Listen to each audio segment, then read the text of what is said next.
Have you ever thought what it is about this place that makes it so special? What is it about this community that makes it unlike any other? It is not just the beach. Every place near here has the same beach. It's not the playground or the trees or even the ice cream. These are integral to and intertwined with our experience here, but they are not what define it. This place is different because it was set apart to be different more than a century ago. It is different because of the shared commitment, the shared investment of lives and relationships across all these years. A quarter century after it was founded by Swedish Christians looking for a place where they could live together for a season to rest and recharge. A decade after a pandemic struck the world, ending the war to end all wars. And just 2 years after the stock market crash that would define the next decade until another world war would form the greatest generation. In the midst of these tumultuous events that swirled around this group of ordinary followers of Jesus, they rededicated themselves as His people and set apart this place as a unique community of faith. In the 1931 trust that formalized Bethany Beach, they set it aside as a summer community of persons possessed of similar religious and moral beliefs who have associated themselves together with common community interests and religious faith. They were even more specific in their constitution, which stated that the purpose of Bethany Beach was mainly to maintain a summer resort colony composed of people of Protestant faith and for the exclusive use of its members and their guests only. The idea was not a new one. In fact, they relied on the framework and pattern established by a much earlier community of Christ followers that was described in the second chapter of the Acts of the Apostles. What many call the Acts 2 church would serve as their example. They devoted themselves to the apostles' teaching, to fellowship, to the breaking of bread, and to prayer. All the believers were together and had everything in common. Every day they continued to meet together in the temple courts. They broke bread in their homes and ate together with glad and sincere hearts, praising God and enjoying the favor of all the people.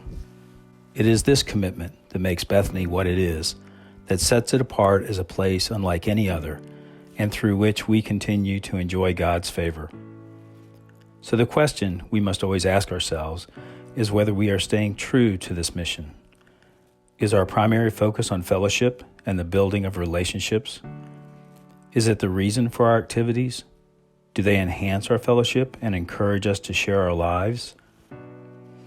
Is this our primary focus when we design our facilities and when we act as stewards of our shared infrastructure?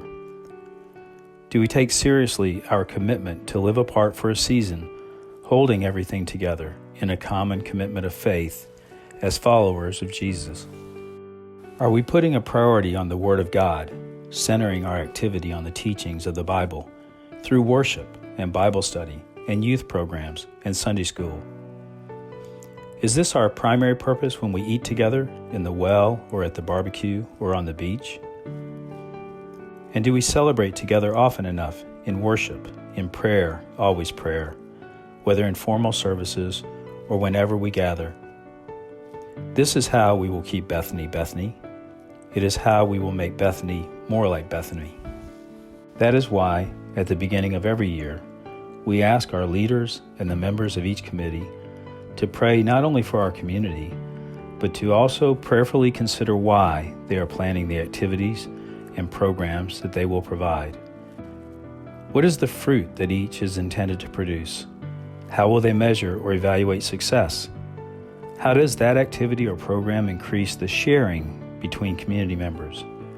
How does it encourage us to be more caring about others? How does it intentionally contribute to or reinforce the mission and purpose of our Christian community?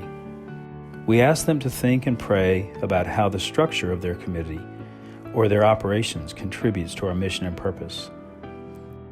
How can they get the community more involved? How can they expand participation?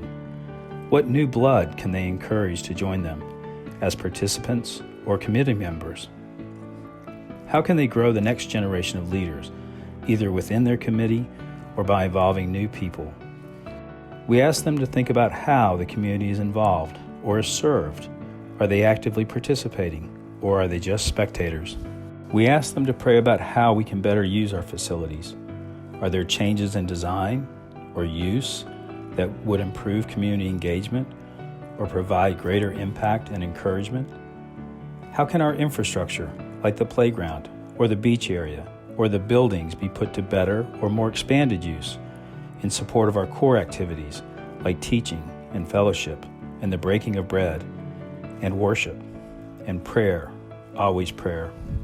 We ask our leaders and our committee members to think and pray over these questions because it is critical to who we are as a community of Christ followers.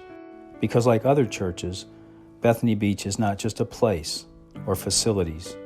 It is first and foremost a community of faith made up of believers who seek first to follow Jesus, committed to each other, committed to our stated purpose to carry out and assure the perpetuity of the purposes for which we have come together.